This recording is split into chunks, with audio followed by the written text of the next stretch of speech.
আরে শালা কালু কুতাকার, তোর সাথে আমার মেয়ের বিয়ে কখনোই দিব না। সর্দার, আমি কালো কিন্তু আমার মন অনেক বড়। আমি আপনার মেয়ের জন্য সব করতে পারবো। ঠিক আছে, তাহলে তোর বাঁ হাত আমাকে দিয়ে দে।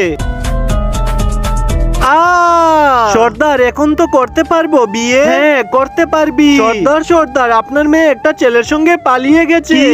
তাড়াতাড়ি চলো। সর্দার, আমি ওর জন্য হাত কেটেছি, ওকে নিয়ে আসবেন। আরে সালাম, ওর তুই তাড়াতাড়ি পালাও, না হলে তোমার বাবা ধরে ফেলবে। আরে এত বড় দানব। চলো এক কাজ করি, এটার ভিতরে আমরা দুজন লুকিয়ে পড়ি। দাঁড়া, ওর গায়ে তো অনেক গন্ধ। আরে বাঁচতে হলে ওর পেটেই লুকোতে হবে, তাড়াতাড়ি চলো।